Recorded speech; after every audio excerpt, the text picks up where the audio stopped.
Hello friends, welcome back to our channel. இங்கே பார்த்தீங்கன்னா சூப்பராக கொண்டு போனாங்க மகாநதி. இன்றைக்கான எபிசோட். ஆனால் பசுபதிக்கு அடுத்த தேங்காய் விஜய் உடைக்க போகிறாரு அப்படிங்கிறது நல்லாவே தெரியுது. பசுபதி எப்போ மாட்டினானா நீ செத்தடா, என் காவேரி ஊசில் நீ கொல்ல நினச்சல அப்படின்னு விஜய் நினச்சிட்டாரு. அதனால் பசுபதிக்கு ஆப்பு இருக்குது. ஒரு சைடு இங்கே சூப்பராக கொண்டு போயிட்டு இருந்தாங்க.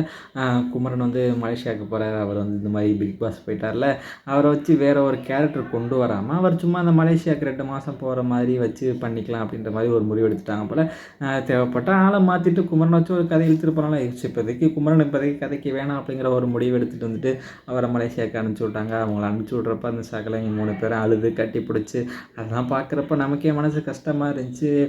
சரி நீ நல்லபடியாக போயிட்டு வாப்பா அப்படின்னு சொல்கிற அளவுக்கு தான் இருந்துச்சு. ஒரு வழியாக சூப்பராக கொண்டு போயிட்டாங்க. இங்கே கங்காவுக்கும் கொஞ்சம் அந்த கொஞ்சம் மாறுவாங்களா, கொஞ்சம் இனிமேல் தான் குமரனை மிஸ் பண்ண ஆரம்பிப்பாங்க. அதெல்லாம் இனிமேல் தான் நடக்கும். ஏன்னா குமரனை எரிஞ்சு விழுந்துட்டாங்களா, இனிமேட்டு குமரனை மிஸ் பண்ண ஆரம்பிப்பாங்க. அடுத்து விஜய் கடுப்பில் இருக்காங்க பசுபதி மேலே.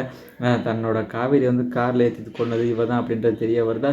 இது தெரிஞ்சு என்ன பண்ணுறாரு நம்ம விஜய், போகிறாரு போய் பசுபதியை பார்க்குறாரு. போயிட்டு அடின்னு அடிக்கிறாங்க. அவங்க பையன் பொண்ணு எல்லாரையும் பார்க்குறாங்க, எல்லாரையுமே அடிக்கிறாங்க. பையன்லாம் போட்டு அடிக்கிறாங்க. ராகி எதுக்கு அடிக்கிற அப்படி இப்படின்னு கேட்குறாங்க. ஆனாலும் விஜய் பசுபதியை போட்டு மொத்திடுறாரு. மொத்திட்டு நீ என்ன இதாக பண்ண, காவேரி குடும்பத்தை இதெல்லாம் பண்ண, நான் சும்மா இருந்துட்டேன். நீ நைட் நீ என்ன பண்ண அப்படின்னு சொல்லி வெளுன்னு வெளுக்கிறாங்க. காவேரியை காரத்தி கொல்ல பார்த்துருக்கல, வயிற்றுல குழந்தை இருக்குது, அந்த குழந்தை இருக்குன்னு தெரிஞ்சு இந்த அளவுக்கு பண்ணியிருக்கல அப்படின்னு சொல்லி போட்டு வெளுன்னு வெளுத்துடுறாங்க. டே அப்படிங்கிற மாதிரி மறைக்கிறாங்க. உனக்கு எப்படி இதெல்லாம் தெரிஞ்சு, நீ காருக்குள்ளே இருந்தோன்னா தெரியாதுன்னு நினைக்கிறியா, நீ தான்டா வந்த அப்படிங்கிறத தெரிய வருது. போட்டு வெளுன்னு வெளுத்துட்டு இனிமேட்டு காவேரி பக்கம் சீண்டுனேன் உனக்கு ஏமே நான் தான்டா, அதுக்கப்புறம் நீ உயிரோடவே இருக்க மாட்டா அப்படின்ற மாதிரி நல்லா மிரட்டி விட்டார் விஜய். அவர் போனதுக்கப்புறம் அடிப்பட்டு எல்லாம் கிடக்குறாங்களே.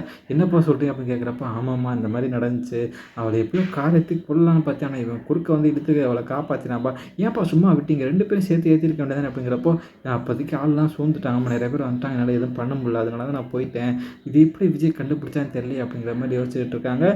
தெரிய வந்ததுக்கப்புறம் சூப்பராக போகுது. என்ன மாதிரி நடக்க போகுது, பசுபதிக்கு ஆப்பு வெயிட் பண்ணிகிட்டு இருக்கா, காத்துக்கிட்டு இருக்கா அப்படிங்கிறத நம்ம பொறுத்து பார்க்கலாம். விஜய் என்ன மாதிரிலாம் மாற போகிறாங்க, இதுக்கப்புறம் கங்காவோட மனநிலை எப்படி மாறப்போகுது, என்ன மாதிரி பிஸ்னஸ்லாம் கொண்டு போகிறாங்க, அடுத்து விஜய் காவிரியோட எப்படி கொண்டு போகிறாங்க, ரொமான்ஸு, இவங்களுக்கு வளகாப்பு எந்த மாதிரி வைக்க போகிறாங்க, அதுக்கப்புறம் குழந்தை எல்லாம் மாறப்போகுது அப்படிங்கிறத நம்ம பொறுத்து பார்க்கலாம். என்ன மாதிரிலாம் கொண்டு போகிறாங்க. இந்த வீடியோ பிடிச்சா மறக்காமல் லைக் பண்ணி ஷேர் பண்ணி சப்ஸ்கிரைப் பண்ணிடுங்க. Thank you friends.